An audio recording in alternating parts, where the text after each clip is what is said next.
It is a contact sport. These high-flying hot rod and sleds ripping up the Midwestern countryside. Speeds upward of 70 miles an hour are no challenge for these finely tuned racing machines. And how about a pounding? It will rock every bone in your body. Those of us who do not race prefer to watch.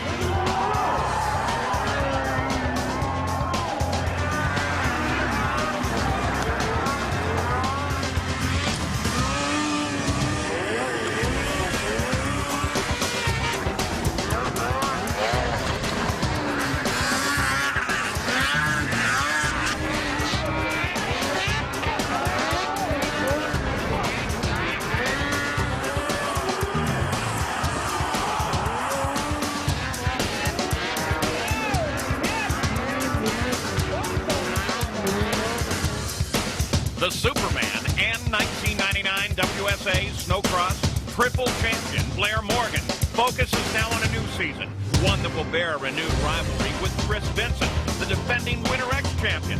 The heel clicker from Colchester, Vermont, sets the standard that only Morgan can equal.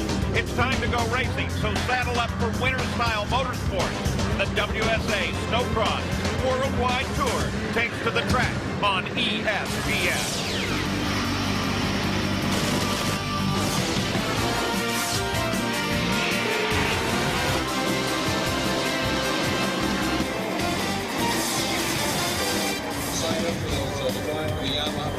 ESPN Speed World is at the western end of Lake Superior, Duluth, Minnesota, for Snocross, the Black Magic Duluth National at Spirit Mountain. Well, there's, of course, a clean slate. It's a brand new season, but there is an old story that continues. There's Blair Morgan, triple champion in WSA last year, and that is Chris Vincent, X Games gold medalist. A huge rivalry last year. That's not new. That continues this year. And these racers, it was a long off season. Look at them in the paddock. They not only want to know who they're racing against, but when. I didn't expect there to be more than a foot of snow all the way around the track. I thought this was going to be just a mud bath. You know, it's probably going to be worse than last year. But they've come through big time with a great track, and this is good racing. They made it wide, which is good for passing, and it's going to make it really exciting for the fans, because as the holes get deeper, the bigger the air comes. If it gets holed out, I love it. It got really rough, which I like, and you know, considering there's not any snow anywhere around anywhere, I was surprised at how well it kept up. First up is the last chance qualifier in pro stock, and some big names in the series here. This will be a good starting point for our coverage this year. One of the big surprises, of course, Hibbert back in there, and there's the launch. They jam down into the first corner. Make that first hairpin at the far end, and here we go. Now they begin to string out. There's that big jump we were talking about, and there's number 40, Ken Ibsen. And I'll tell you what, that skidoo last year was absolutely awesome off the line. Doesn't look like that's changed. A great hole shot, and he's clear of all the traffic and that slop. Hogue drops into second. Dennis Dermus gets a great start as well. And the battle takes place up at the front. There it is. There's Haug now being chased. And that's number 24, Ray Schlegel, who made a big switch this year of his own over to Arcticat. A little bit more support from the factory, and he's riding incredibly well. Dermas lost tremendous ground there, dropped all the way back to fifth, but in front, Kent Ibsen is unchallenged. Oh, and a nice move there. TJ Gula just snuck underneath Schlegel on the top of the wall, made the pass. He's a young racer out of the east, and he is quick. Look at him take a run now at Haug. Back for the battle for second place as Haug tries to defend. And now it's a three-way battle for second. Number 5, David Brown, one of the new teams out there, the Nitrofish team. And oh, there, and he saved it. Kicks a couple of the tough blocks off the course. An amazing piece of riding and gets it back in control. David Brown with a nice move. He's a big boy, and it was pure muscle that allowed him to save that one. Seems like the tough blocks are getting more than a beating here today. Look at that battle continue on. Still all of this happening behind Ken Ibsen, the leader. Yep, Schlegel and Gula continuing to rub paint right there, and Gula hanging on to the spot, but Schlegel pretty merciless right now. Oh, and keep an eye there on number 100. Earl Reimer is now sticking his nose into this battle. There he comes, as he comes screaming around into fourth place. He got a great launch over that jump down the hill and made the pass on Schlegel going in. Scrap iron living up to his name. We'll be back with more of the Last Chance Qualifier on Speed World. This Speed World event, the Black Magic Duluth National, is brought to you by Amsoil, first in synthetics.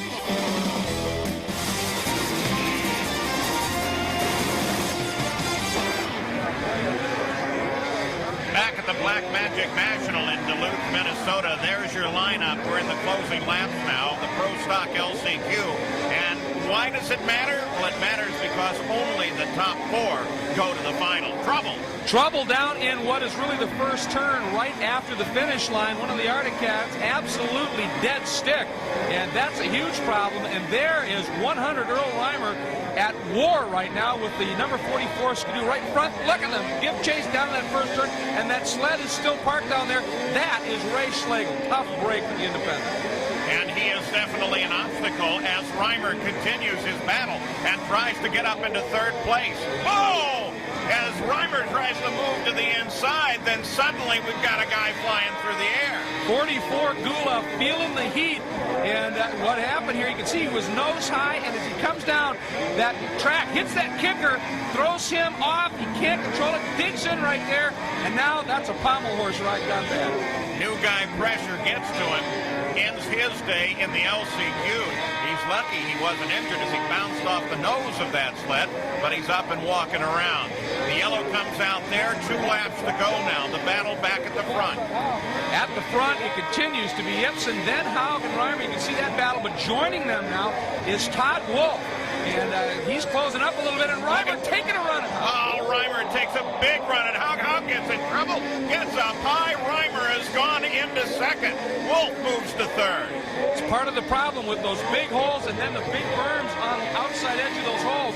If you get forced up on top, watch what happens here. Reimer gets a great run, Paul, down the inside. Haug cannot turn in, and he gets slowed down while he's at an angle on top of the berm, and you've got absolutely no grip then.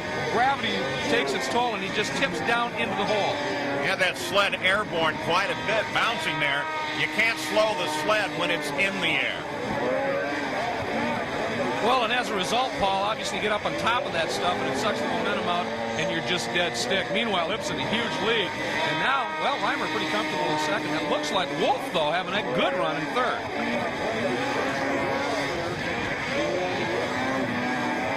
1, 2, and 3 all running alone. The battle's going to be for that 4th position, 4 transfer. 2 guys have already cost themselves dearly by dropping out of those top 4 positions.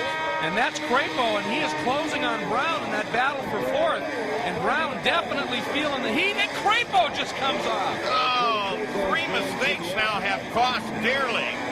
So as Crapo climbs off the sled, the flag flies, the race is done. Ibsen is the winner, and those 4 transfer. Ibsen followed by Reimer, Wolf, and Brown. And there is Blair Morgan, the triple champion from last year. What a season he had. Well, it was incredible, Paul. He won the Pro 600 class, as you can see, fairly comfortably. He absolutely dominated 440, blew him out of the water. Vincent took a late season run. It was only in Pro Open where Nathan Titus made his life a little miserable. He had to go to the last race to win that. What appears on track as reckless abandon is underscored by a rather detailed strategy. There is a method to Morgan's madness. I usually like picking somewhere near the inside, just because in case some guys, overshoot the first corner. If they do get in front of you, you can kind of just tuck in on the inside behind people. And I don't really like starting on the outside because, if something happens, some guys kind of fade out to the outside and they push you over the corner or something. But other than that, I try to get around people as soon as possible, and just not waste any time or energy following anybody. And other than that, I just try to ride to my full potential, and hopefully that's good enough. Basically, I like to run the same setup as I do on any type of track, just because then the handling of the machine is predictable. And I usually, we just learn different things as the season goes on. But with all the technical knowledge a driver acquires in a racing season, this is still a young man's sport. This type of level for a while will kind of burn you out, I think, and I can't see myself being 42 and racing this intensive type of racing, but I'm for sure it's kind of new to me. Anyways, I've been only doing this for 2 years, so hopefully at least till I'm 30. Blair Morgan now prepares for the first Pro Stock Final of the year. We'll have that when we return. Back in Duluth, the World Snowmobile Association Snowcross Worldwide, the Black Magic National, and we're ready for the Pro Stock Final. There is Blair Morgan. Is he ready to start another superlative season? Based on qualifying, Paul, you'd have to say yes. Undefeated in each of the 3 rounds of qualifying. There's his nemesis, Chris Vincent. Chris switching teams this year. He's still riding Skidoos, but it's a different team. And obviously there's been some changes to the sleds as the year has unfolded. He qualified 3rd. And right there behind him, Nick Hutchinson, tied with Chris for 3rd. This is his rookie year as a pro. Awesome effort qualifying. Blair Morgan on 7C has won every round coming up to this final. So he's already laid down the gauntlet saying, I'm going to be the guy to beat. Let's see how they start. Morgan uses that strategy he told you about. He moves into the lead early on.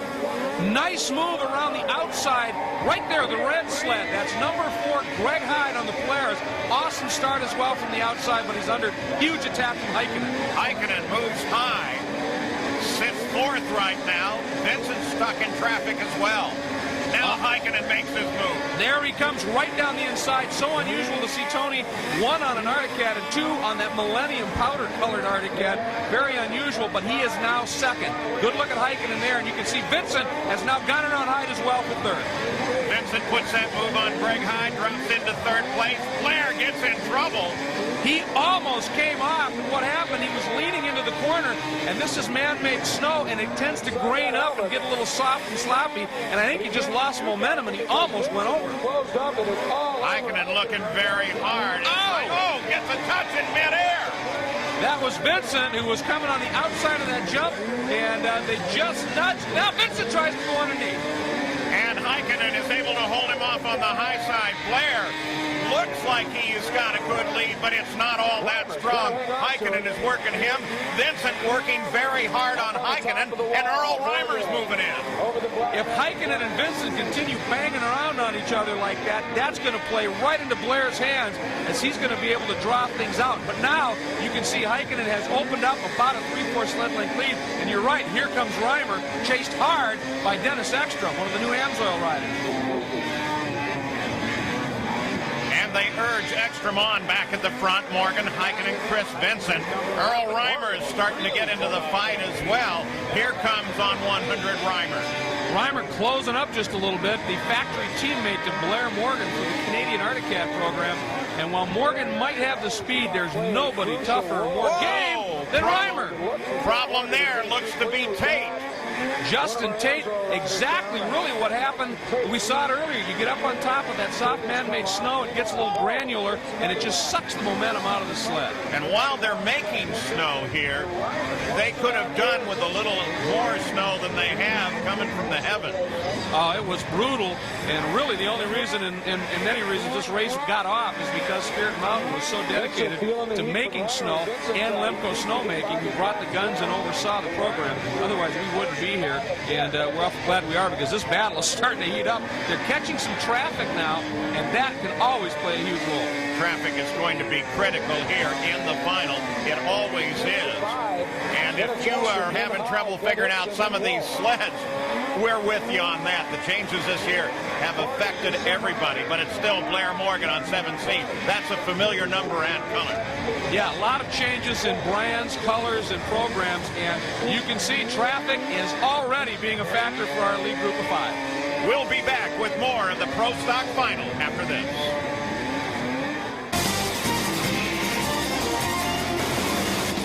Back in Duluth, nothing has changed since we left you. There are 6 laps to go in the Pro Stock Final.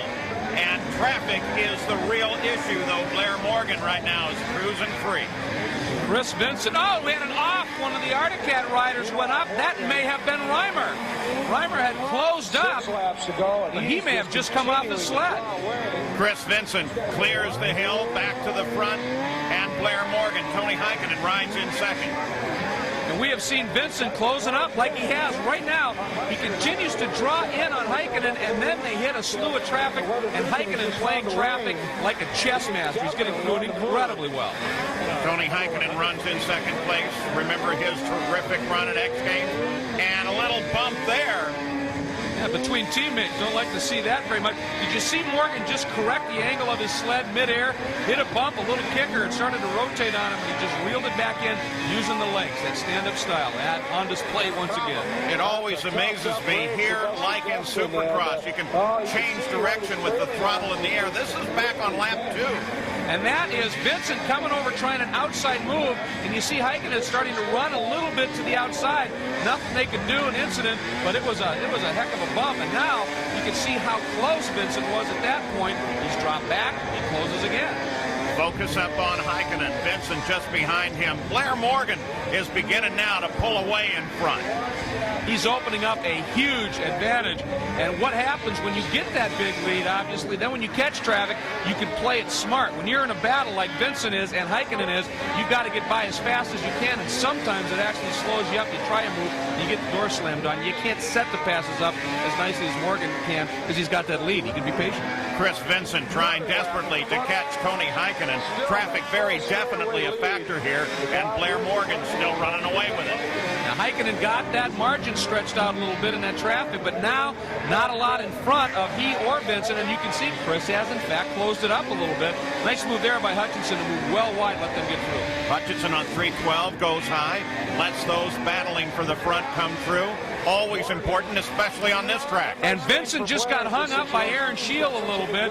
Shield didn't even know he was that close, I don't think. Took the line up on the wall, and Vincent had to back out of it, lost a lot of ground to Heikkinen. He's still trying to get around Shield.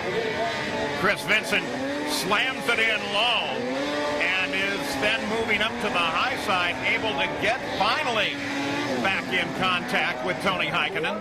Yeah, he just now made the pass to Shield, and of course Shield also rides Articat. He doesn't have to make it easy for Vincent as he's chasing down a teammate, just has to eventually make it possible. Moving to the final lap now, the Pro Stock Final. And it looks like Blair Morgan is about to start this season where he left off last year.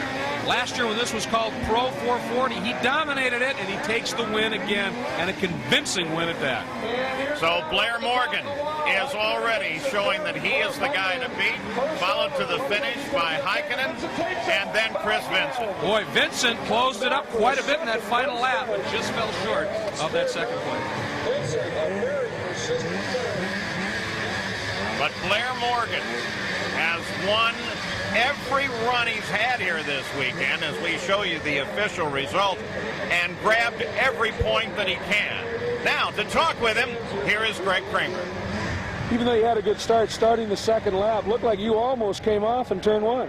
Yeah, I leaned it a little bit too much, and yeah, I almost pulled it over onto myself, and now I kind of bounced back over, and now luckily I stayed upright, and yeah, I heard I think Tony was pretty close at that time, so I dialed it on, tried to get away from him.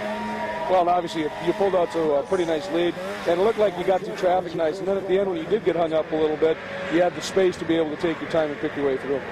Yeah, it's nice. I think I can get through traffic pretty good, and just to getting those guys in between you sometimes, some other guys don't know how to pass the lappers is good, and they can get held up by them, and I try not to let the lappers hold me up. You got the Open final coming up yet, though. How's that sled going? The sled's working awesome. We won the Pro Open shootout on Friday night, and it was pretty easy. The sled's working so good, and I can't wait to bring it out here. We look forward to seeing. Congratulations on another great win. Thanks, Greg. Yeah, nice ride for Blair Morgan. When we come back, we're going to take you inside the sport with Greg Kramer's Inside Cross. We're back in Duluth, Minnesota, the western edge of the Great Lakes for Snowcross. We could do with a little bit more snow here. Let's take you inside Cross, a closer look at WSA Snocross, presented by Energy Release. Just get the real stuff. Now here's Greg Kramer. A paddock full of huge IndyCar haulers. That's pretty much become the norm with the World Snowmobile Association Snowcross Worldwide Championship. Hi, everybody, and welcome back as we spend another season going inside Cross, taking a look at the inside scoop as to all the news that's developing with this awesome circuit. And hands down, the biggest news developing at the start of this season is what's going on inside all those trailers. This sport has taken off. This series is the pinnacle, and the manufacturers want the absolute top talent available on their sleds, in their haulers, to bring them the all-important wins. As a result, drivers have not just been switching teams, but switching brands, and it's been coming in heavy doses. Polaris led the charge with the acquisition of Noel Kohansky, a Polaris alumnus who was coming off a serious knee injury last season. Polaris also lifted the Superfly, Jesse Streggy, this time from Team Arctic Cat, but it was nothing personal, strictly business. Switching from Arctic Cat was a very difficult decision for me, especially after the first time when I went to Yamaha. I was like, well, I don't know if this is right, but I had to take a chance. And I took a chance and felt that, well, I got to give it back to the Arctic Cat guys because I get along so good with everybody there. And Kirk was such a pivotal point for my career. He helps me along in every aspect of racing, and so I made the difficult decision to switch to Polaris, and I thought, well, holy cow, I can't do this again. And it's like, but I felt that this was just the right thing to do, and I'm very happy I did it. After a couple injury-riddled seasons, the Flying Finn, Tony Heikkinen, had to put himself out on the open market, yet he was quickly snapped up by Team Arctic. Yamaha has filled their roster by adding Tim Mackey to the team, already including Nathan Titus. I switched to Yamaha. Everybody knows that Nathan almost won a championship, and I'd watch their sled work, and it just looked like it worked so well through the bumps, and I just wanted to try it out, and I started talking to him, and I was like, we worked out a deal, and here I am. Despite the many defections, Skidoo has added the talents of Carl Showtime Shabitsky, and he looks upon this year as the best ever. It's going to be a good season. A lot of good guys, and hopefully Blair won't dominate the whole thing. I want to win that championship just as bad as Blair or anybody else out there. And I think it's good that I'm 18. It keeps me out of trouble, and I go to bed early, I guess, at motels and stuff like that, so I can train more harder and stuff like that. I got more desire because I'm young, hungry. Chris Vincent, a dominant force in snowcross, inked a deal with Hornet Racing, a new independent team. Hornet will be racing Skidoos, and Vincent will be providing inspiration to a young teammate, TJ Gula, an aspiring Eastern racer who relishes the student-teacher relationship with air. I've learned so much from Chris this season. We've practiced together on the snowmobiles, and I just love racing with him. He's a great guy. He teaches me. We share each other's secrets. With both of our years of experience of racing, I've raced motocross for 12 years, and he's raced snowmobiles for more than that. So we kind of combined our efforts, and we've come up with a great race team this year, and it's great. And coming up next, you'll meet the youngest racer we have, Tucker Hibbert, at age 15, as he tries to qualify for the big one, Winter X.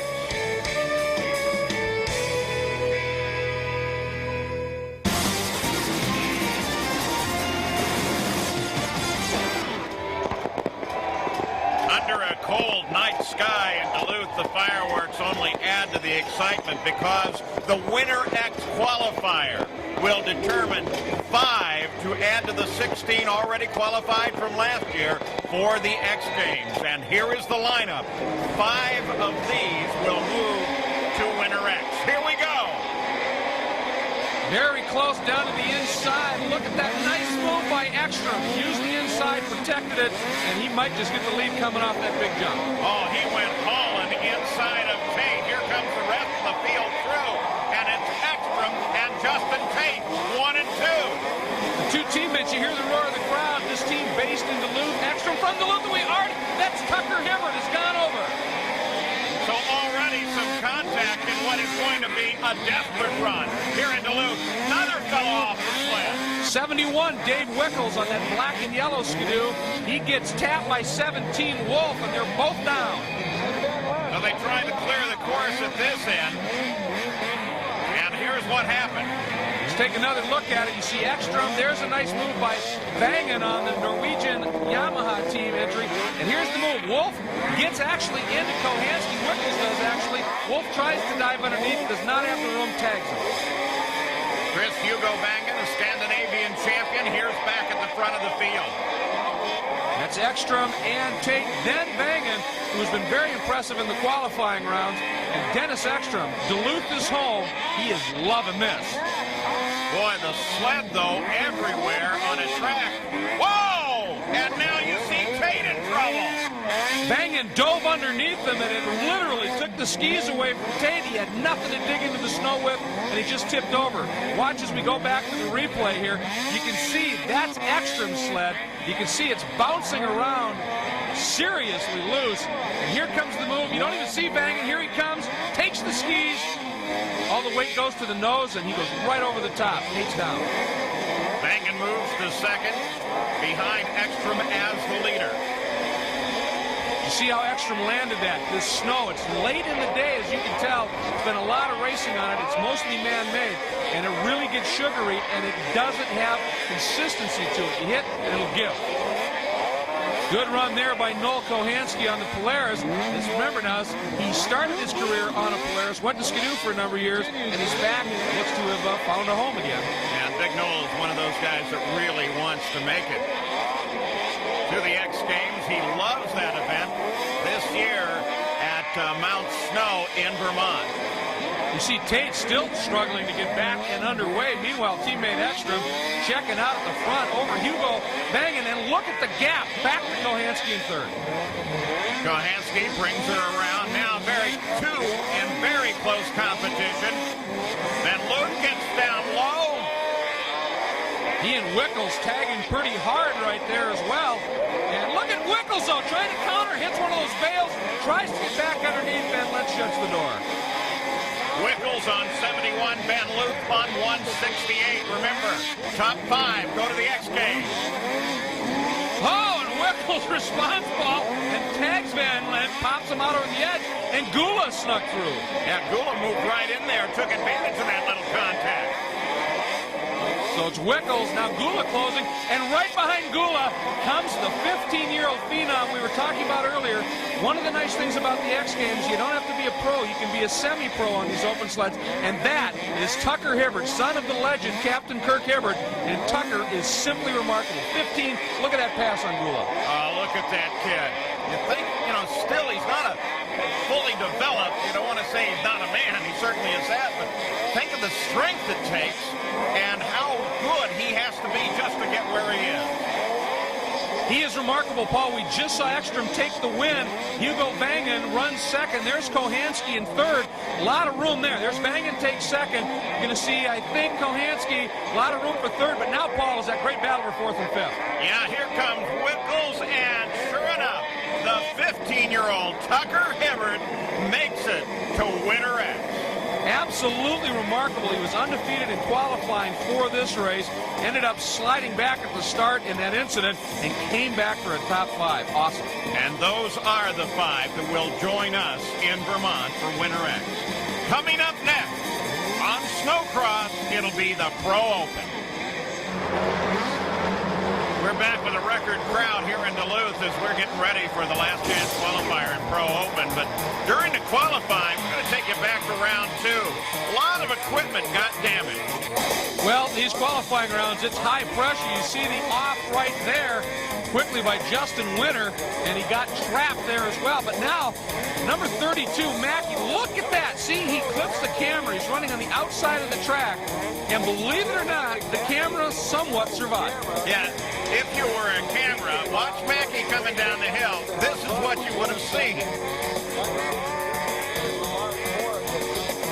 Boom! And it's still working. A little bit later. Same story. Watch this. Yeah, just center up on that camera. And that baby's still working. Yeah, good thing the manufacturers have deep pockets. They'll be getting the bill. Noel Kohansky had a great run in round 2. Watch this. Up the hill, he's got the inside line, but he doesn't get a good drive off of this turn. Watch what happens. He's side by side here. That's Todd Wolf. Wolf actually more speed, but Noel sees something. Wolf goes to the inside to protect, carries too much speed in. Racing's about passes. This is beautiful. Oh, that thing is sweet. Goes high, cuts low, makes the pass. He checked out and won that qualifying heat. Huge. Now look over to the right here. Carl Kuster apparently decided he wanted a whole new race course. Look at that sled rotate, and the problem is that ski augers in, and he ended up catching the bars right in his chest. And and he ended up fine. But it takes a while to get that breath back when you take a hit. Take a look at the look on his face here while he was trying to gather it back together. Please, please, air, come into my lungs. Deep breath, a little deeper breath. He was able to stand up, get back to racing, but that one smarted a little bit. Now watch Bangan on 75 here, smoke and steam all over the place. Ed finally brought him to a stop at the edge of the course, so what was the problem? Early in the race, Chris had some contact in the first corner, and it obviously knocked loose a coolant hose, and right towards the end of the race, we started to leak some coolant on the motor. When you get coolant on the motor, you see a lot of smoke, and it looks pretty exciting. So really, there was nothing wrong with it, just some leaky coolant. And the fans loved it, though, because it does look good. Now we take you ahead to round 3. Watch Ibsen here now. He's trying an inside line. It can be smoother, but there's no margin for error, and you catch one thing wrong. Boy, right into those bales. That's why they're there, but that's the risk of running lines where you have no margin for a little correction. Now, take a look at this. This is Pearson. And he's going to get involved here with Hutchinson and do the rollover. He got his ski underneath Hutchinson's track in the air when they landed. Hutchinson's track literally spit that out, and it almost sent him right down the hill to the bay. I'll get up. No, I won't. Here's Hutchinson, though, as he develops an issue. He caught his skis to the back of the track of a sled in front of him, and physics tells you you're going to lose that battle, and he did. And so that sets us up for the LCQ in Pro Open. And there's the lineup. Once again, now the top 4 go to the back row of the final. This is literally their last chance to race in the big one. And Blair Morgan has had less than a great day. He's third from the right there. Oh, he gets a terrible start as well. So Blair Morgan's going to have to fight this one out. Up at the front, Titus and Ibsen. Ibsen, the hole shot on that yellow Goodwin Performance Skidoo, the clutching on the look at Titus. Oh, Titus goes by. Still, he doesn't possess first absolutely yet. Ibsen takes a look there, Paul, but couldn't get it done. Wolf is third, and you can see Morgan right there struggling again. Field comes through, conclusion of lap number 1, and it goes to Titus, but it's a close call over Ibsen. Now Titus begins to pull on Ibsen. Yeah, Nate starts to draw away just a little bit. Remember, last year he led most of the Pro Open season, stumbled a little bit late in the going, but Ibsen, in his first full season as a pro, running him very, very tough. Power down the straightaways. They're able to pull a little bit away. Blair Morgan still struggling. Look at what he's trying to do. He knows he can't run the line everybody else is because he'll catch him and get stuck behind him. So he's trying to work some other lines, and he has moved up a little bit. And in fact, he's taking a run right now on his teammate trying to get around Reimer. Yeah, he and Reimer actually have battled the last full lap. Reimer first moved outside as Blair came to the inside. Then Reimer switched to the inside. Now he rides back outside again. The black sled of Wolf there is 96 Shavitsky on the yellow Skidoo. Then it's still Reimer. Blair has not been able to get by him. And once again, Blair, when he doesn't get the hole shot, gets back in the roost a little bit. That high-flying style of his, it slows him down a little bit. Top 4 go to the final. Nathan Titus and Ibsen. Shavitsky right there in third, but boy, here's that battle ball. It's going to be anybody's guess here with Reimer and Blair Morgan battling with one another. And Reimer and Morgan might be teammates, but at this stage, they're both fighting for a slot in the final. Now, Morgan, he was trapped on the outside for like, what, 2 or 3 laps? Finally, he gets that inside line, takes it away from Reimer, and he's by. Now, Reimer on 100 now has to chase his teammate Blair Morgan. And Blair, of course, not only wants to get that transfer spot, 4th place, he'd like to get up and take the checkered first. But one thing to keep in mind is this isn't a points issue in terms of season points or qualifying. If you're in that top 4, you've qualified for the back row of the final. It doesn't matter if you're 1st or 4th. And right now he's there, and he and Shavitsky drawing away a little bit from Reimer. They've got some room. Ibsen still chasing Titus at the front. We focus on this battle. In the center of the focus is 7C, Blair Morgan. Morgan right there, the top of the wall, they call it now, over that big, huge drop. And boy, he is racing Shabitsky very, very closely. He's within a sled length, and he's got a lot of roost in his face. There is the lead. That's Titus. You can see the margin. But behind Morgan, there's a lot of room. Very close then at the front. Titus, Ibsen, and then this fight, Shabitsky and Blair Morgan. Morgan taking a run up at the wall. Nope, not this time. Now over that big drop. And again, very close indeed. You can see, Paul, they're not catching a ton of air over that anymore. And it's because it's getting so rough, they're just trying to ramp over, keep the track down, and digging in this soft, granular snow. Just under 2 laps to go now. You see how Blair has to duck his head every time he gets into the rule of the sled in front of him, Shabitsky's sled. But Morgan again tries him, and look at that huge roost there. That's what they're fighting. Here's Shabitsky, and Shabitsky got roosted. Shabitsky's in trouble, and he stopped Morgan. Morgan's trying to get the sled going. This is going to be costly. It might keep Morgan out of the final. Well, Reimer went by, and I think Wolf has now gone by as well. And the roost caught Shabitsky. He started to tip, and Morgan was so close he could not get around him.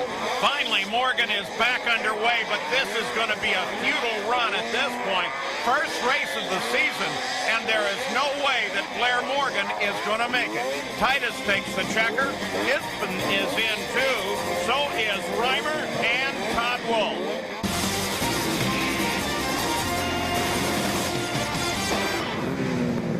We're ready for Snocross in the Pro Open. There is Chris Vincent. Right next to him, Dennis Ekstrom. They're the 2 top qualifiers, both undefeated in the qualifying rounds. Captain Kirk Hibbert, 3rd qualifier, taking up the slack with Morgan not being in the final. Justin Tate ready to go as well, another of the Amsoil pilots.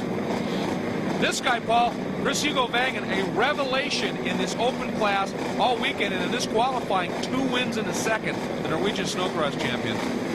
That's one of the nice guys in the sport and awfully quick. Greg Hyde, also a very impressive performance. Kurt Crapo, if you've seen the X Games and watched last year, you know that he is something special too. There's Trevor John. They will line up for this. 10 in the front row, and then the 4 from the last chance qualifier line up behind the front row. Big thumbs up from the Iceman, Aaron Scheel, who struggled a little bit, had an injury early in the weekend, but has come back strong. There is the entire lineup, and I'll tell you, it's amazing to see Morgan not in this, but what an opportunity for everybody else to get a jump on the season, in terms of points especially. Pro Open final without Morgan. It's not natural. Watch to the right there, Chris Vincent. Whoa, what a start he gets. A little bump with Ekstrom, but then Vincent clears everybody the inside line over the big jump, and he's got the lead. Tate drops in behind him, then Ekstrom. There goes Vincent. Boy, he got a whale of a lead. He got a whale of a lead, and he got tagged just at the top of the hill. You can see his tail lights shattered at this point. Ekstrom has gotten around Tate, and there's Vangen again as he sits right there in 4th. 2nd, 3rd, and 4th. Ekstrom, Tate, Vangen. Similar coloring on though. Look at this. Look at Vincent. He's gone. He is hammering it too. You see, he really knows the opportunity he's got here. Vangen out of control, ran in too fast, and looks like Trevor John has the ski hooked in the tractor. Both stopped. Vangen actually flew across the course into the bank, and unfortunately, that messed things up for Trevor John. I think what happened with Vangen, he got in a little hot, and then as he's skipping over the berms, the sled got out of control, and it just threw him way up high. Trevor had nowhere to go. At the front, it remains Chris Vincent, who got the whole shot and has been dominant. Can he win it? We'll find out when we come back with more Pro Open. Now, nothing has changed since we left you. It's still Chris Vincent out in front. There's Ekstrom. He's been looking at that broken taillight for way too many laps now. He just has not been able to do anything with Chris. That's the view you just alluded to. And every lap, Chris a little further away. And unlike the Pro 440 or the Pro Stock final that Vincent had trouble in traffic, this time he's getting through it very well and Ekstrom struggling. But in any 16-lap final, traffic is without question a factor. And as we've seen already, it can trip you up on the very last lap. There is Titus. He just got by Trevor John, put him a lap down. Titus now has worked his way up to third and is arguably one of the fastest riders on the track. A great run after some, not the greatest of starts by Nate, really pulling in. So behind Chris Vincent, it's Ekstrom, Tate, and Titus. And they've got a pretty good little fight going here. They've got a great fight. Tate not able to get by him. Titus trying to draw away a little bit. And you can see there's a lot of encouragement, once again, by Steve Shearing, the team owner for Tate, saying, pick it up. Let's get on the podium here. But up front, it is all Vincent in just dominant style.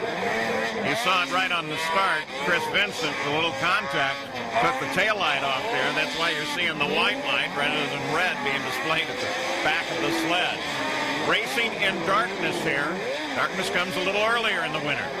You know, you watch Chris, too, from his high-flying style where he picked up that nickname Air a couple of years ago. One of the biggest changes he's made is he understands a little bit better now that there are times get the track down on the snow. And when it's real rough and granular like this, you need that track digging. And you watch him now. He's not airing it out so much. That track always down, always working. You know, I found that was funny with him at the X Games 2 years ago.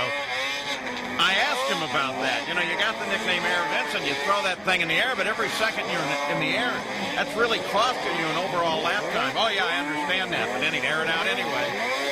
Well, he loves to get the air whenever he can, and it works sometimes if he can get over some of the big bumps. But again, with the course and the conditions it's in right now, Paul, it's not a lot of consistency. When you try and air it out, you're really never confident about the landing. Get that track down, let it go. That guy, 100 Reimer, by the way, as he is coming up to challenge as well, has put on one of the drives of the race. At the end of the first lap, he was 11th, Paul, and he's scrapping for 4th and 5th right now. Going to the final lap now. Looking for the checkered flag ahead for Chris Vincent. Looks like it's going to be a wire-to-wire run for Chris Vincent, and in fact it is. As he begins his celebration, Chris Vincent has taken the Pro Open. And look at this, Titus in trouble. And Titus, that sled was there when Vincent took the checker, so that happened a lap before. And with that much help there, Titus is injured. It's not life-threatening, but it looks to be a pretty... Look at him grab his knee. He's holding on to the knee, and you can... Obviously, he's in a bit of pain. Meanwhile, Vincent starts the season off in Pro Open exactly the way you want to, with a win. And more importantly, Morgan gets no points. So, the victory goes to Chris Vincent. We will worry about the condition of Nathan Titus as the first run of the season is now complete in Duluth. There are the final results for you, with Chris Vincent finishing first over Ekstrom and Earl Reimer with a good move on the last lap, taking advantage of Titus's misfortune. This has been a presentation of ESPN, the worldwide leader in sports. Log on to ESPN.com, part of the Go Network. Snow, cold, high altitude, and the thin air that goes with it are all enemies of man and his high-performance machines. But for these guys, that just makes it better. Chris Vincent is looking to keep his winning ways, and that makes him a target of the rest.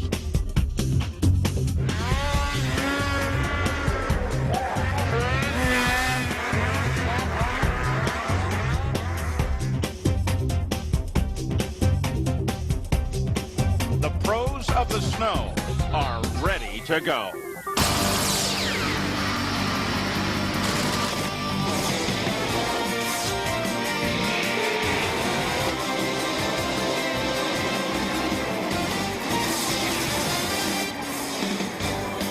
They used to call this area of the country the Wild, Wild West. Not a great deal has changed. We're in Deadwood, South Dakota for the Arctic Cat. Deadwood shootout of the WSA. The skies are clear in our Lincoln snowmaking weather report. Winds are light and the temperatures at 32 degrees are even comfortable. So we are ready to go racing. Now when we look at the pro stock standings after one event, the top three names, well, they're all expected. Kent Ibsen, though, is a rookie. Through with Chris Vincent. Let's hope that he's not injured in any way here. Looks like he's just exhausted, but they've been looking from time to time. Well, he's okay. I was going to say they were looking at his left leg, and I wanted to make sure that Reimer didn't just touch sled, but he might have gotten into his foot as well. Now, here are the results. Tate, Lowry, Vincent, Brian Harmon, they will all move to the final. But, of course, the real question is Chris Vincent. There he is again, and he is favoring his left arm now. So something's happened there, and he's being very careful about it. Let's hope it's not an injury that would keep him out of the run, because remember his terrific style as he was the gold medalist last year at Winter X at Crested Butte, Colorado. To be the winner of the X Games was just so wonderful. And I wanted to do a really nice finish. I guess I did. I mean, everybody loved it. Everybody talks about it. So, I just was tired, excited, and hey, I won the X Games, undefeated. Every time I got on the track, nobody beat me. That was really nice. But this year, it's a whole new operation, a new team, new manufacturers, and a new teammate in TJ Gula for Chris Vincent. So we came up with Super Millennium Team. Todd Wolf has won the War Road 500. It's a cross-country race last 2 years in a row. And with me winning the X Games and stuff, we decided we'd call it the Millennium Super Team. And it's been great. And TJ is someone that's from my hometown. And I'm trying to help him out, introduce him to this a level of the sport. And he's really taking it really well, and he's doing really well. And he's been really able to help us out in certain areas too. He's really helped me out a lot over the summer in conditioning. Spent a lot of time conditioning with him, and he's made me feel 18 again. 10 years younger, it's great. It's been a lot of fun. You add this man, George Gerard, his rent to Chris Vincent's repertoire with the new team, and you have an awesome combination. He's just a super guy. On a professional level, he is the top when it comes to wrenching on snowmobiles. He is got everything at its limits when it comes to having the sled as fast as it can be, clutched as well, and he's always on the cutting edge of technology. A lot of people come to him for information about, hey, what are you doing now? You know, what type of gadgets do you have on the sled? It's amazing to look at the guy. You know, you wouldn't think, but when you're around the guy, it's just amazing. This guy is just on top of it. I found that the sled treats you a lot better if you treat it better. I found that my strength's great to use, but if I think I'm going to go out there and use it for the whole race and still be strong at the end, that's not going to happen either. I think as I've gotten older, I've learned a lot about racing. I've learned to pick maybe some better lines, smoother lines, and I don't know, just every year I seem to be getting faster and faster. And I'm really excited about that. I think this is a very mature sport. I think it's something where it's not just going out there and holding it wide open. It's not a drag race. The Rebel and his new team for the century. Up next, Inside Cross with Greg Kramer. At the opening round in Duluth, Minnesota, Yamaha superstar Nathan Titus crashed, suffering a knee injury. The question is, what's his status for the rest of the season? Well, the bottom line is Nathan's out for the season. His knee injury was serious enough to warrant his season being put on hold. So we're going to miss Nathan a lot here this year, and I know he's sure going to miss racing on the racetrack. He's eating his heart out right now, but he'll be with us next week for encouraging the team and doing his best and his part. Obviously, they have some big shoes to fill, at least temporarily. It's this young man, Mike Morrow, a first-year pro from Canada, who's going to try and lead Yamaha to the win. When we return to Deadwood, South Dakota, they'll line up for the Pro Stock Final. So with that, we're ready for the Pro Stock Final. Remember, we're at 7,000 feet. There's Tony Heikkinen. He's learning a new sled a little bit. He won everything coming to this point, but still has something to prove. There's Dennis Ekstrom, one of the young superstars of the sport. Well in the points, always a factor. Aaron Scheel, a real veteran, Mr. Enthusiasm, loves what he's doing and has a good run going here. Todd Wolf, the cross-country legend, proving he's very adept at the bumps.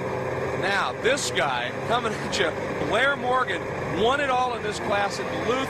He is always going to be a huge factor. But the big story, perhaps, in the back row of this one is Chris Vincent coming through that LCQ. That left arm is hurting, and he's tired.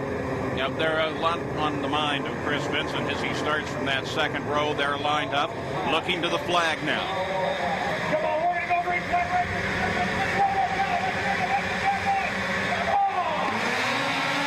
And here we go. Boy, they all jam side by side immediately.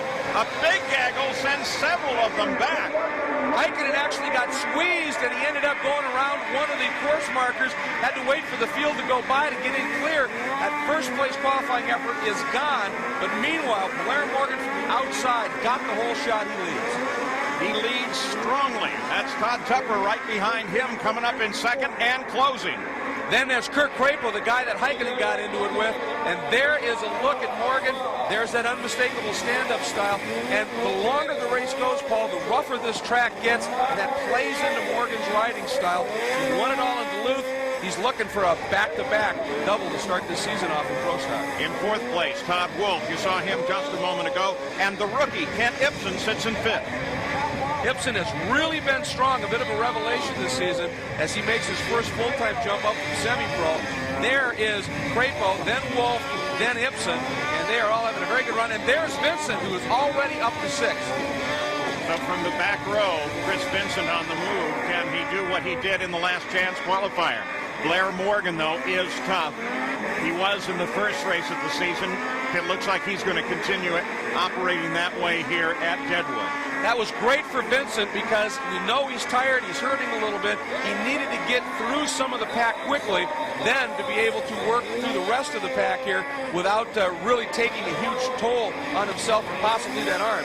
And you can see there's very close quarters racing in the back. And Kirk Crapo, a lot of changes to the Polaris sled this year. But one thing, Crapo and Trevor John, they're two young guns, they continue to be very effective. And of course, they've strengthened the team a little bit this year with some driver acquisitions. But the main deal was getting that sled set up. Chris Vincent, there he is, as he continues his fight, still favoring his left arm. It doesn't show it quite there, but Chris Vincent's still on the move as well. Well, he got by Ibsen, and that's been a good battle in the opening lap and a half. Now Chris up in the top five, but I really think his endurance is going to be a question the longer this one goes. Chris Vincent into fifth place behind Todd Wolf, back at the front. Big move there. That was Kirk Crapo. And on that downhill, Paul, he got the inside line on the run and moved around Tupper. But look at Tupper fight back around the outside. Not enough there. Crapo now slots into second spot. That was a nice move. Back and forth between Crapo and Tupper. That battle continues. Todd Wolf is just behind this fight. Look ahead, though. Blair Morgan is adios. Oh, Blair has really checked out on this one. There's Vincent closing in on his teammate. Wolf, that is now the battle for fourth. Tupper third, just in front of him. There's Crapo. There is Tupper, Wolf, and Vincent. Really, that's now about a 4-5 sled battle for second.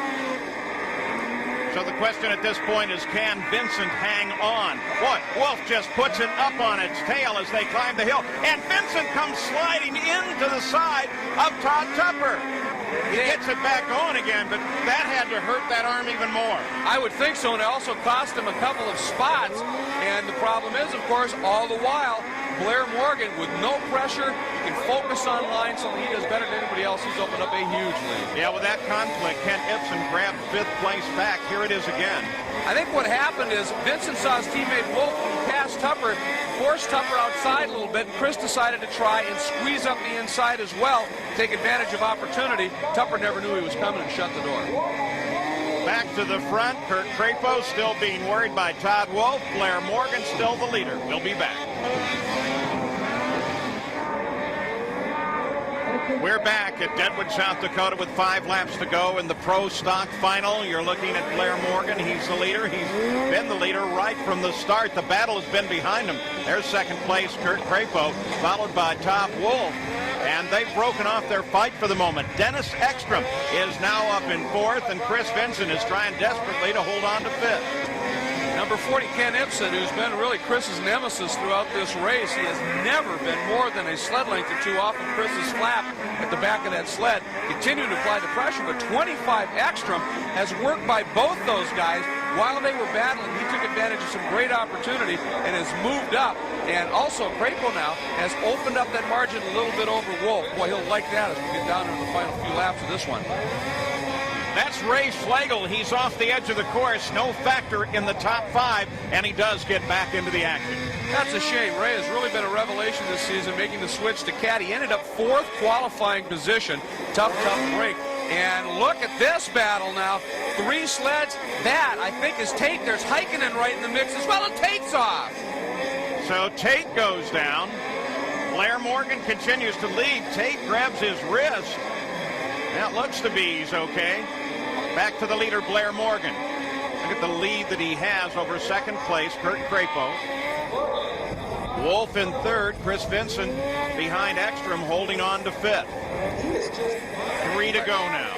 Blair Morgan has been absolutely stellar here. I mean, you don't even see anybody in the frame with Blair anymore.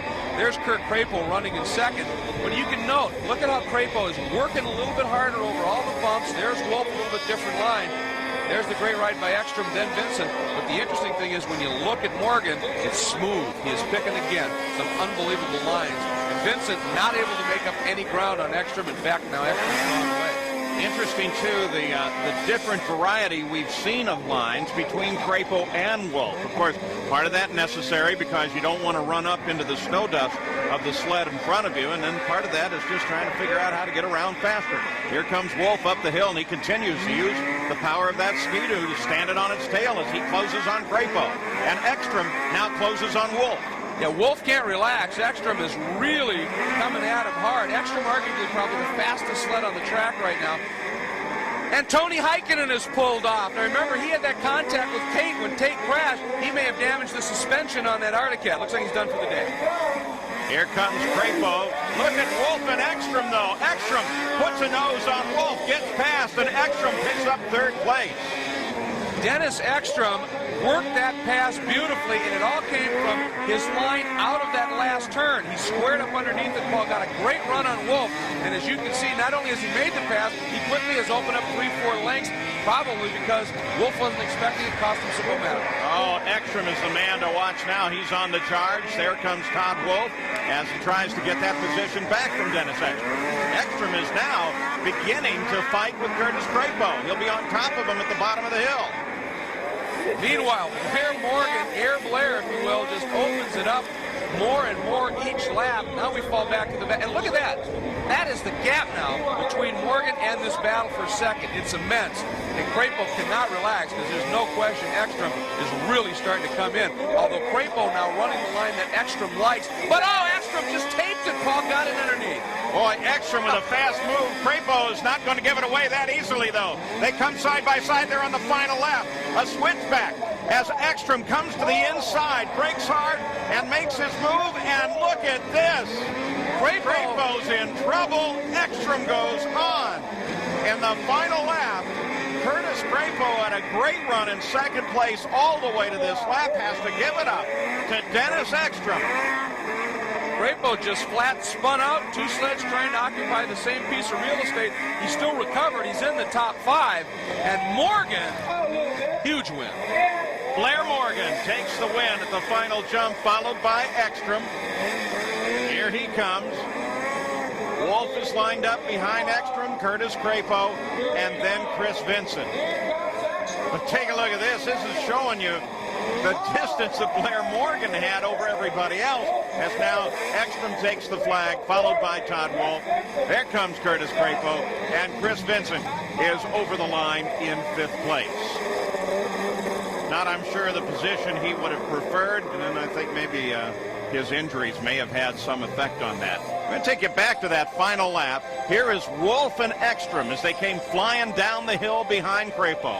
Ekstrom just goes inside. Wolf takes the position. Now he works on Crapo. And take a look at this. This was some neat racing. And then a little further on, watch this switch as Ekstrom just moves across. And that's what did it. It gave Dennis Ekstrom the position on Crapo and got him so bad that Crapo just spun it out. Now here are the final results of the Pro Stock Final with Blair Morgan taking his second in a row. Here's Greg Kramer. This is a track that really seems to be suited to you or vice versa. You just look, I mean, really comfortable out there. Yeah, I feel really good. I feel really strong and healthy, and just the snowmobile's working good. You know, that's half the work, is getting the snowmobile working good, especially at this elevation. Well, you mentioned last year one of the problems you had was hole shots, and you guys were really concentrating on that. For the second race weekend in a row, you've been awfully good off the line. Yeah, it's really good. You know, last year I was surprised if I did get a hole shot, and then this year now I'm surprised if I don't get the hole shot. Well, once again, a great run. Pro Open's coming up. How's that sled running? Oh, it's working good too. You know, I can't believe how well our snowmobiles are working this year, and you know, our cats are definitely number one. So congratulations to Blair Morgan as he makes it 2 in a row. We'll be right back.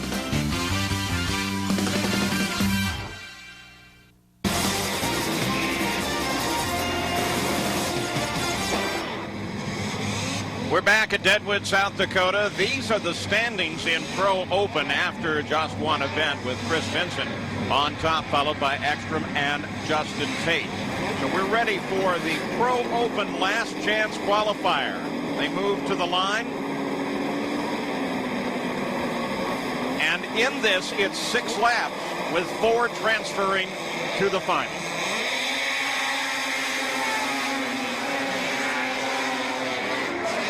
Look on the inside there. Tony Heikkinen gets a good start. Nice run on the hill. He's got the speed. Wow, nice move by Tony Heikkinen. Somebody's off. Ryan Call off on the first turn, right-hand side, appears to be okay. He was trapped on the outside, went for the outside lane, hooked a bump, and it got sideways and hooked the track and snapped him over. On board now with Aaron Scheel, and you get a feel for what snowcross coming down into the S's of Deadwood is like. Brutal. A feel with Scheel as he rides in 3rd place behind Heikkinen and Crapo, who sits in 2nd. Here comes Heikkinen. There's Crapo.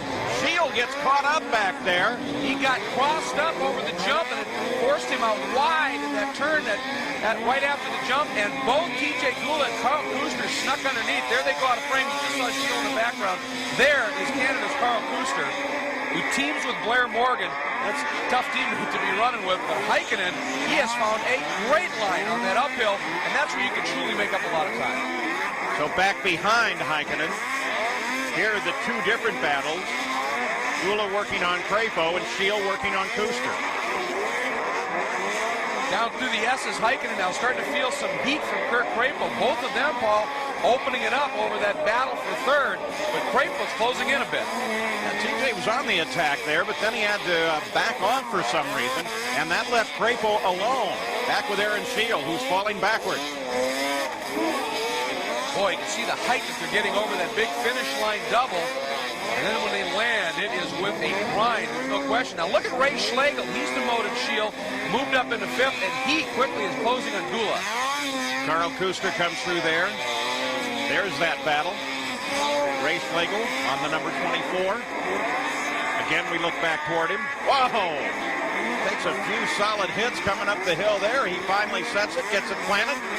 And Ray Schlegel is right there. Made the pass of Gula, and it was that great run up the hill.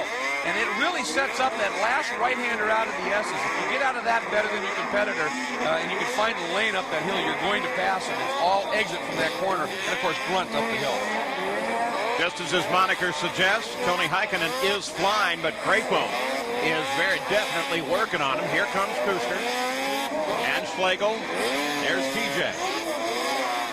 As a matter of fact, Carl Kuster having one of the better runs we've seen as he's closing on Crapo. Up front, Heikkinen working on his new Arctic Cat. There is 9. That's Crapo. And here's Carl Kuster's having a very impressive run. And one thing, Paul, on this uphill run, these 800cc open mod sleds, that's the limit. They get up this hill in a hurry. Gula on 44 is the man with the motivation right now. Top 4 transfer. He sits in 5th. He's worked back and forth on that 4th spot, the transfer point. That was a huge pass by Slagle. Now he's on the bubble, but he's in the final of the game. Heikkinen, Crapo, Kuster, and Slagle, top 4. We'll be back. We're back at Deadwood, South Dakota, the Pro Open LCQ with just 2 to go, and it's a great fight at the top with T.J. Gula sitting in 5th place trying to get around Slagle. But Heikkinen, Crapo, and Kuster have all been fighting with one another the whole way. Look at this battle. Great move by Kuster, and like I said, he got out of that last S-turn that leads into this uphill climb. A little bit stronger than Crapo, got the power down earlier, and that got his exit speed, and all he had to do was find a smooth line. He did it, and he is by. Now, it's Heikkinen leading with Kuster second.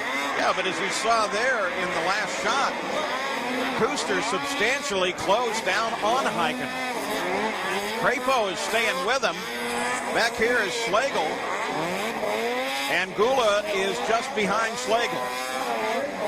And that's really the magic cutoff. The top 4 advance. And right now, that's Slagle. Oh! And Carl Kuster just crashed coming over the jump.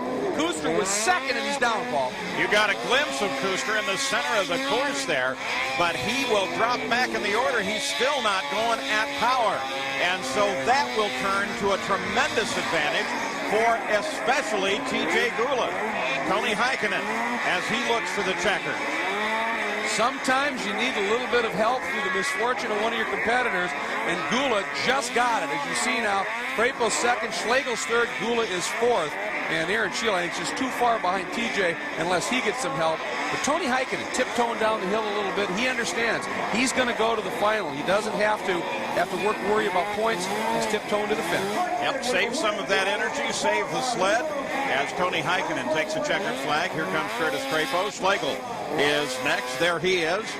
And the 4th and final qualifier out of the LCQ is TJ Gula, teammate, of course, to Chris Vincent. Well, it's official now. Heikkinen, Crapo, Slagle, and T.J. Gula will all go to the final and line up in the back row. So we'll be back with the final in Pro Open right after this.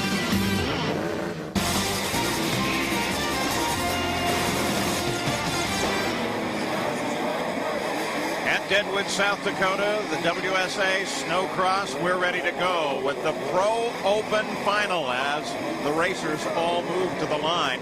Of course, we'll be focusing on Blair Morgan. He won every round coming up to this final and also won the Pro Stock. He's on a high flyer right now. Second qualifier was this young man, Carl Shabitsky, making the move over to Skidoo this year.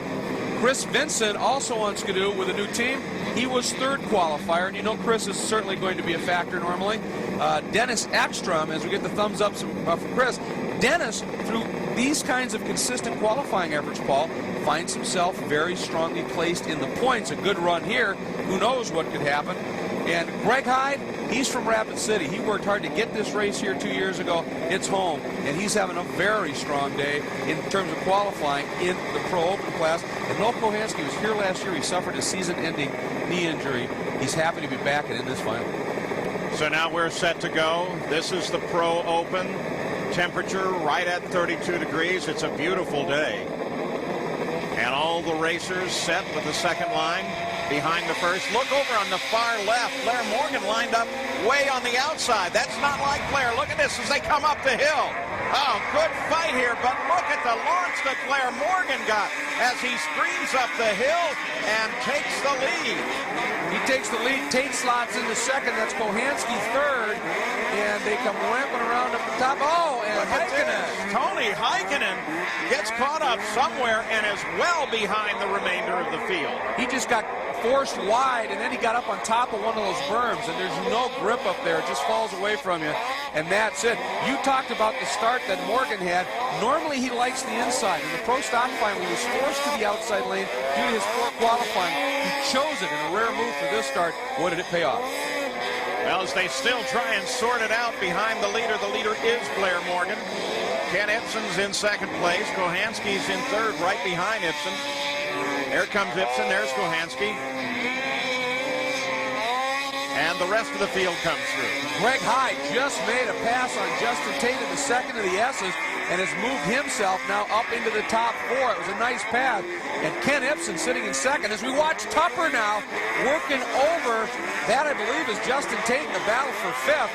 Look at Ibsen. He's closed right back up on Morgan. Ken Ibsen is a rookie pro, has been very impressive in this class. Yeah, that's got to be a great feel to be behind a guy like Morgan. 1, you can race him. 2, you can learn a lot from him. And if you beat him, well, then you're the star of the day. That would be a huge opportunity for Ken if he were able to do that. And one thing, Ken, he gets his clutching done by Goodwin Performance, and he normally is one of the best off the line. That clutching combined with great reaction times has him in the front. Look at this, the 2 teammates now battling it out big time. Whoa, somebody's gone. That's Vincent. Vincent has gone over. Chris Vincent in trouble, sled over on its side, and that could spell the end of the day for Chris Vincent, but now he's going to at least try to get it started and see if he can get it back in the fight. Remember, he's still favoring from an injury that he suffered sometime earlier in the day. You can see him trying to restart that sled. Every pull, you can see his face kind of contorted with pain. He's re-injured, I think, that left arm. Back at the front, here is Blair Morgan. Ibsen is still there, working him hard. Some separation back to Noel Kohansky. Kohansky 3rd, Tupper 4th, Tate still 5th. And for Vincent, this is a tough break. He won the Pro Open final at Duluth at Spirit Mountain for the opening round. Morgan didn't even make the final, Paul. Now we watch as Vincent going to lose a lot of points and Morgan's leading. What a great opportunity for Morgan to join right back in that points race. Yeah, but at least Vincent continued on rather than pulled it off the edge. Morgan, Ibsen, that's the battle. It's at the front. Ray Schlegel, who had such an impressive run in that LCQ, has had a crash here. He's back and going again, but this is going to park him right at the back of the pack. Back to Blair Morgan, the Superman. Remember that finish at Winter X a year ago when he almost ran over Vincent as they came over the final jump? Vincent showing off a little, showed off too much. Rolled off the sled. Morgan had to really chock the brakes, then just climbed off and wished him congratulations. He is a remarkable talent. Now we're watching Todd Tupper, that silver nitrofish apparel skidoo. Here are the 2 Amsoil teammates, and Ekstrom has got the upper hand of Tate and moved into 5th. We saw what Ekstrom did in that Pro Stock final. Looks like he's mounting another charge in open. Yeah, that's turned into a nice little battle between the teammates there, an ongoing fight for 5th. Ibsen continues, though. He is not letting Morgan get too far away. It's an impressive ride. Kohansky there in 3rd. Kohansky sits alone in 3rd, neither challenged nor in a position challenging. He's got some moving to do if he wants to get up toward the front. You saw Todd Tupper come through, back to the front. Here comes Kent Ibsen, the rookie, looking very impressive today. There are 7 to go, and we'll be back with the finish after this. Well, we're back in the Pro Final. Pro Open, Blair Morgan still leads it. Ken Ibsen 2nd, Kohansky 3rd. That's Carl Shabitsky, and that sled has stopped. He cannot get it restarted. That's one thing about these Pro Open sleds, Paul. They're modified. You can run them up to 800 cc's. You can modify the chassis, the engines, whatever. It makes them a bit finicky, and it makes them a little bit less reliable than a stock sled. And unfortunately for Shabitsky, early in the season on a brand new sled, it just obviously had some sort of mechanical. Pretty steep learning curve. You got a glimpse of Noel Kohansky, who runs alone in 3rd moments ago. There he is once again. Blair Morgan is still the leader. Kohansky, a big guy, having a good run here today. Fairly lonely 3rd for Noel. There's Ibsen, and you're going to see there's Noel right there. And then, of course, there's a big gap back to now Tony Heikkinen, who's running in 4th spot. Noel up to the hairpin. There is Heikkinen. And remember, he's charged up through the pack from the back row, Paul. He's got 6 laps of LCQ action under him already. This guy is unbelievably fit. He's got to be one exhausted puppy at this point. Don't forget, at the top of the hill on the start, he bogged down badly and fell all the way to last place. Back to 3rd place, Kohansky. Blair Morgan running away with this. This is the battle, and it's not much of one, as Tony Heikkinen tries desperately to catch up. Dennis Ekstrom is, in fact, now beginning to move a little bit on Heikkinen. Ekstrom running in 5th. Tony may have used it up just a little bit as he came up through the pack to get to fourth. Oh, he's just stopped. Heikkinen just stopped on the course. Ekstrom comes by, so does Crapo. The rest of the field, it's a mechanical, but we have no idea what is wrong with Tony Heikkinen. That's a tough place to park, too, not for Tony, but for the other riders. That's that final turn of the S's that leads you on that long uphill climb, and everybody now has to change their lines through there. Tony wants to make sure everybody knows that sled is parked there. From racer to course marshal in just a few seconds. And he shouts a little encouragement as well, trying to protect his sled and get everyone else around safely. It's one of the problems of having to abuse your sled for 6 more laps in a last chance race to make the final. There's that much more wear and tear in this track. Choose them up. There's Blair Morgan back at the front. You also got a glimpse of Kohanski. Now they get Heikkinen's sled off of the edge of the course, so it is out of harm's way. Morgan's coming up to lap his teammate, Earl Reimer, and of course Earl knows Morgan was coming and moved way wide to let him get through. It'll be interesting to see now when Kent starts to close up on Reimer. He gets by quite that easily.